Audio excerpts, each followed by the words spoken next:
Hey guys, how's it going? It's Danconia here and welcome back to the Overwatch League Roundup. Today we're going to take a look at the Philadelphia Fusion.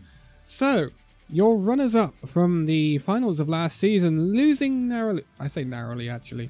They lost to the London Spitfire. And they were quite the surprise package last season. They didn't complete in the playoffs because they in the preseason because they couldn't get their team together in time, and they couldn't get them all to the US in time. And basically, they were not expected to do much. Here we are, saying they are runners-up for the inaugural season of the Overwatch League, knocking out the favourites New York Excelsior, and yeah. Anyway, Fusion go into the second season of the Overwatch League, not really changing too much. They haven't actually brought too many people in. What they have done is they have made Snillo, who was their DPS tracer sort of player. He is now two-way with their incredibly successful Fusion Academy, who are 3 times winners of Overwatch Contenders NA. That's bloody ridiculous. So since the rebrand, they've won it all. No one else has ever won it since the rebrand. That's a bit bloody crazy if you ask me. Also, they brought in Elk, who is promoted from their Fusion University team. He is also two-way with the university as well. He is a support and becomes the only American on the roster. Interesting, huh? This roster is still incredibly diverse. Carpace and Sado South Korean, EQO is Argentinian, Snillo is from Sweden, Poco's from France, Fraggy from Finland, Boombox from the UK, Neptuno from Spain, and Elk from the United States. That's an incredibly diverse roster. And to think that that roster did so well last season, with all the language barriers it must have faced early on in the season, that is incredible. So hats off to the guys at Philadelphia Fusion for getting that roster to work. And it shows that it can be done. I'm talking like Guangzhou Charge with Kib and that. It can be done. It can be done. So, what has changed? Well, talking of the Guangzhou Charge, they traded Hotbird to the Guangzhou Charge, which I thought he worked quite well with Sado. So that's kind of a shame. But Sado is embedded into the Philadelphia Fusion now, so there's not really a need for a translator or anything, which is pretty good. Shadowburn was traded out to the Paris Eternal. Luckily for Fusion, they didn't lose Poco, because I thought Poco might go to the Paris Eternal, considering he was French, but he didn't, whether he didn't get picked up or something. They also released their support Dayfly and their support Joe Meister, who's now with HU Storm in Contenders. So, it's basically just been trade outs and a promotion from their university side. They did make a change in the back room as well, and I think they brought Kirby in, am I right? Yeah, they brought Kirby in as Director of Overwatch Operations, like, okay, whatever. But, yeah, what can I say about the Philadelphia Fusion? They got rid of players that basically weren't going to play. That's understandable. There's no point, as London Spitfire well know, there is no point in having players on your team that are just not going to play. There's absolutely no point. And with the additional feature of being able to have two-way players with your university team or your academy team, that's incredibly beneficial to someone like Philadelphia Fusion with a roster like they've got.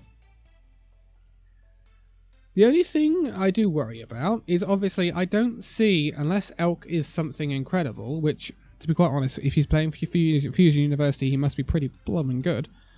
But I don't see him starting over the likes of Boombox and Neptuno. So,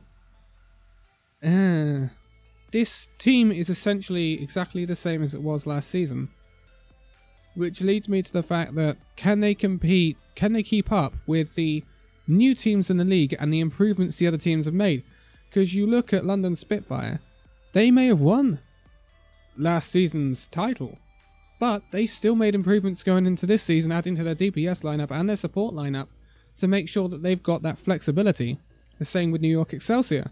So, yeah, I think Fusion will still be very good, especially as they're able to keep a lot of their roster together, so they have that synergy already built up from the first season.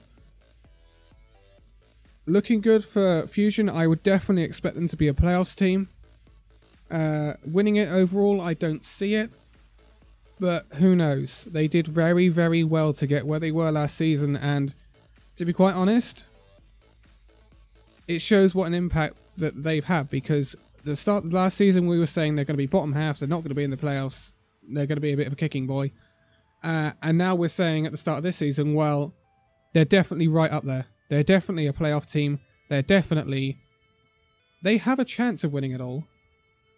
But there is another team in Vancouver that I believe are going to be right up there. And there's some more...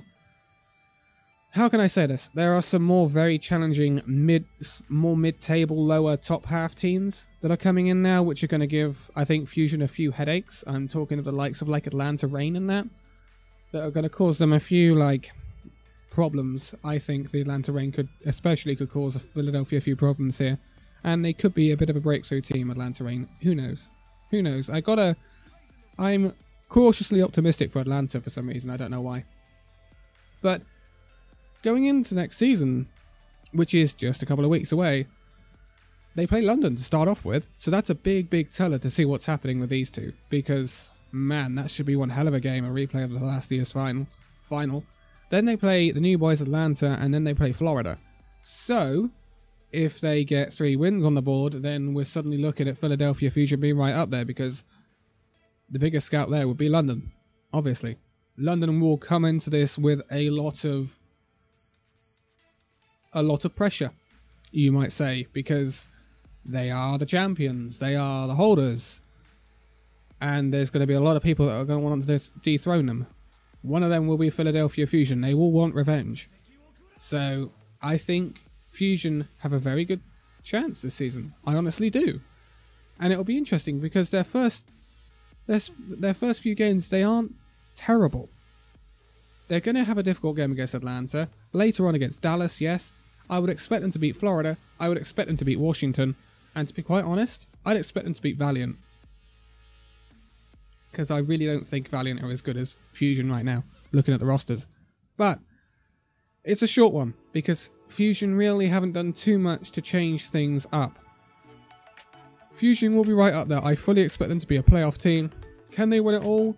It's going to be difficult for them, but I expect them to give a lot of teams, even the biggest teams in the league, a very good run for their money this season, and I definitely expect them to see them in the playoffs for this season.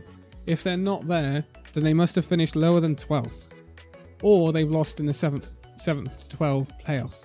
7th to 12th playoffs, and I don't expect them to be in the 7th to 12th playoffs. I expect them to be higher than that. It would be a big shock if they're any lower than 6th to me.